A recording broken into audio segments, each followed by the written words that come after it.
আসসালামু আলাইকুম প্রিয় দর্শক, এখানে ব্যতিক্রম একটা নিউজ। তা হলো, আপনারা জানেন যে পবিত্র ঈদে মিলাদুন নবী গেল। তো ওই উপলক্ষে সবাই আমাদের রাসূল পাক সাল্লাল্লাহু আলাইহি ওয়াসাল্লামের প্রতি আমরা উনি সৃষ্টির সেরা আল্লাহ পাক ওনাকে রহমত হিসাবে এই পৃথিবীতে পাঠিয়েছেন আমাদের জন্য। তো আপনারা জানেন যে দরুদ শরীফ নামাজে পাঠ করতে হয়। এমনি দরুদ শরীফ পাঠ করলে অনেক সওয়াব বলা হয়ে থাকে যে কোরআন করছে কোনো আমল আখলাত করার আগে দরুদ শরীফ পাঠ করতে হয় এবং শেষে দরুদ শরীফ পাঠ করতে হয়। তো এরকমই একটা হয়েছে যে রাষ্ট্রীয়ভাবে যদি দরুদ শরীফ পাঠ করার একটা সংস্কৃতি গড়ে তোলা হয়, এরকম একটা নিউজ আর কি। তো আমি ভাবলাম আমি আপনাদের সাথে শেয়ার করি। প্রিয় দর্শক, রাষ্ট্রীয়ভাবে দরুদ পাঠের সংস্কৃতি গড়ে তোলার আহ্বান।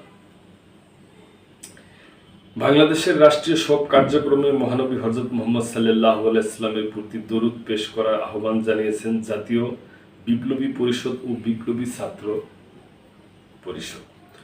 শনিবার পবিত্র সিরাতুন নবী সাল্লাল্লাহু আলাইহি ওয়াসাল্লাম উপলক্ষে ঢাকা বিশ্ববিদ্যালয় কেন্দ্রীয় মসজিদে আয়োজিত এক দরুদ পাঠের মাহফিল থেকে এই আহ্বান জানানো হয়। মাহফিলে দরুদ পেশ ও মোনাজাত পরিচালনা করেন ঢাকা বিশ্ববিদ্যালয়ের কেন্দ্রীয় মসজিদের ইমাম মাওলানা মুফতি নাজির আহমেদ। অনুষ্ঠানে জাতীয় বিপ্লবী পরিষদের যুগ্ম আহ্বায়ক সাইদ কুতুব বলেন, হযরত মুহাম্মদ সাল্লাল্লাহু আলাইহি ওয়াসাল্লাম আইমে জাইলিয়াতের অন্ধকারাচ্ছন্ন সময়ে বিশ্ব মানবতার মুক্তির মহান দূত হয়ে পৃথিবীতে এসেছিলেন। প্রিয় নবীজি সাল্লাল্লাহু আলাইহি ওয়াসাল্লাম জীবনের সব ক্ষেত্রে অনুসরণীয় উত্তম আদর্শ প্রতিষ্ঠা করে গেছেন।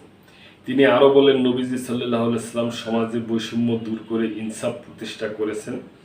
মূলত আধুনিক রাষ্ট্রীয় জীবনও তার আদর্শ অনুসরণ করলে সবার সমান অধিকার ও দুর্বল অসহায়ের প্রতি সহানুভূতির তথা ইহসান কায়েম করা সম্ভব হবে। তো প্রিয় দর্শক, এটা ভালো। দরুদ শরীফটা যদি রাষ্ট্রীয়ভাবেই করা হয়, ভালো। দরুদ শরীফটা পাঠ করলে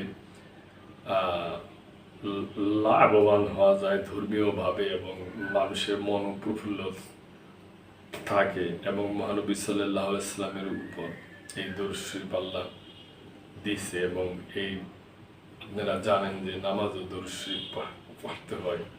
তো আমরা যদি সমস্ত কাজকর্মের আগে যদি আমরা দরুদ শরীফ পাঠ করি এবং পড়া সম্পূর্ণ করার পরও পাঠ করি, তাহলে তো অনেক সওয়াবেরও ব্যাপার আছে। এই ব্যাপারে প্রিয় দর্শক, আমি তো আর আলেম না, আমি এই ব্যাপারে তেমন আমার কোনো অভিজ্ঞতা নাই। তবে আপনাদের যদি কোনো এই ব্যাপারে কিছু বলার থাকে, এই ধর্মীয় ব্যাপার, তাহলে আপনারা অবশ্যই কমেন্ট করতে পারেন এবং সাবস্ক্রাইব করে আমাদের পাশেই থাকবেন। আল্লাহ হাফেজ।